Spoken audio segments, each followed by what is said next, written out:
Hi everyone, welcome to Snigdha DS academy. Telangana state district court ఎగ్జామ్లో వచ్చినటువంటి Indian geography నుంచి వచ్చే మోస్ట్ ఇంపార్టెంట్ బిట్స్ చూద్దాం. So friends, let's start the class. Question number 126. ఈ క్రింది వాటిలో ఆరావళి పర్వతాలకు సంబంధించి సరైన వాక్యాలను గుర్తించండి. ఆన్సర్ ఆప్షన్ డి అండి, 2, 3, 4 మాత్రమే. అంటే ఇక్కడ ఇవి ప్రపంచంలోనే అతి పురాతన అవశిష్ట పర్వతాలు. ఈ భూభాగము రూపాంతర ప్రాప్తశిలలతో ఏర్పడింది.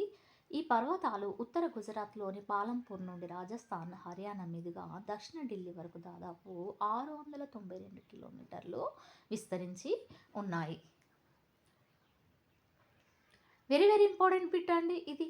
అయితే ఆరావళి పర్వతాలకు సంబంధించినవి ఆరావళి పర్వతాలు అనేవి ఇవి ప్రపంచంలోనే అంటే వరల్డ్లోనే పురాతన అవశిష్ట పర్వతాలు. నెక్స్ట్, ఈ భూభాగము రూపాంతర ప్రాప్తశిలలతో ఏర్పడింది. నెక్స్ట్, ఉత్తర గుజరాత్లోని పాలంపూర్ నుండి రాజస్థాన్, హర్యానా మీదుగా దక్షిణ ఢిల్లీ వరకు దాదాపు 692 కిలోమీటర్లు విస్తరించి ఉన్నాయి. సో నెక్స్ట్ క్వశ్చన్లోకి వెళ్దాం. ఈ క్రింది వాటిలో సరికాని వాక్యాలను గుర్తించండి. ఆన్సర్ ఆప్షన్ డి అండి, పైవన్నీ సరైనవే. అంటే ఇక్కడ నర్మదా, సాత్పురా, వింధ్య, సాత్పురా, తపతి, గోదావరి నదుల గురించి ఇవ్వడమైందండి. అయితే నర్మదా, తపతి నదుల మధ్య విస్తరించి ఉన్న పర్వత శ్రేణి సాత్పురా. సాత్పురా అజంతా కొండల మధ్య ప్రవహిస్తున్న నది తపతి. నెక్స్ట్, వింధ్య, సాత్పుర పర్వతాల మధ్య ప్రవహిస్తున్న నది నర్మదా.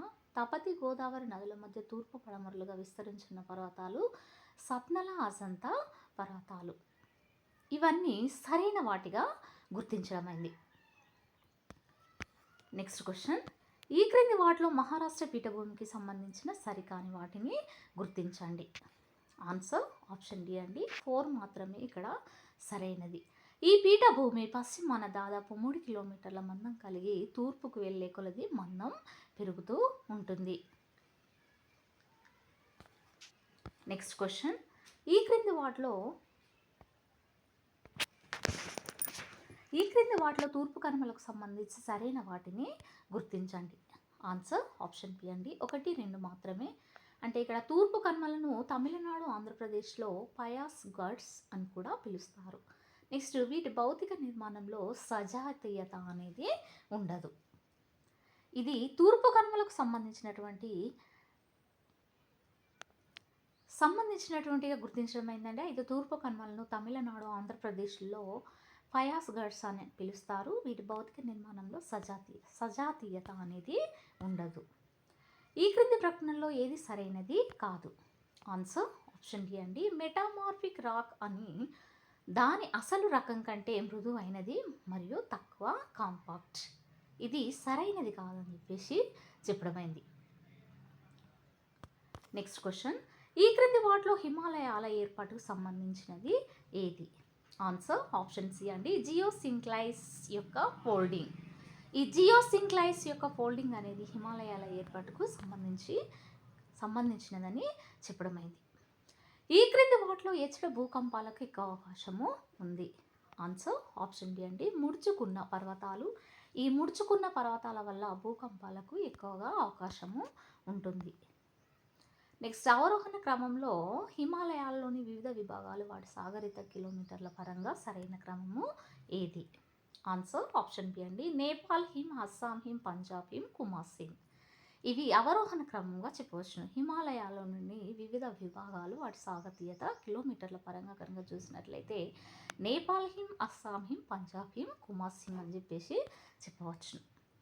ఈ క్రింది వాటిలో వింధ్య పర్వతాలు ఏ తరగతికి చెందినవి? వెరీ వెరీ ఇంపార్టెంట్ బిట్ అండి ఇది. ఆన్సర్ వచ్చేసి ఆప్షన్ ఏ అండి, పర్వతాలను నిరోధించడం. ఈ పర్వతాలను నిరోధించడం అనే దానికి వింధ్య పర్వతాలు అనేవి సంబంధించినవి. పశ్చిమాన గుజరాత్ నుండి ఉత్తరాన ఢిల్లీ వరకు విస్తరించున్న పర్వత శ్రేణిని గుర్తించండి. ఆన్సర్ ఆప్షన్ ఏ అండి, ఆరావళి.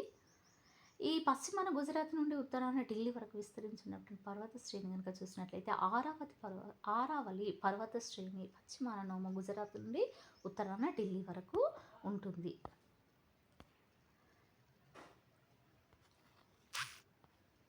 సో ఫ్రెండ్స్, ఇది ఈ రోజుకు సంబంధించినటువంటి క్లాస్. మీకు నచ్చినట్లయితే లైక్ చేయండి, షేర్ చేయండి, సబ్స్క్రైబ్ చేయండి. Thank you for watching.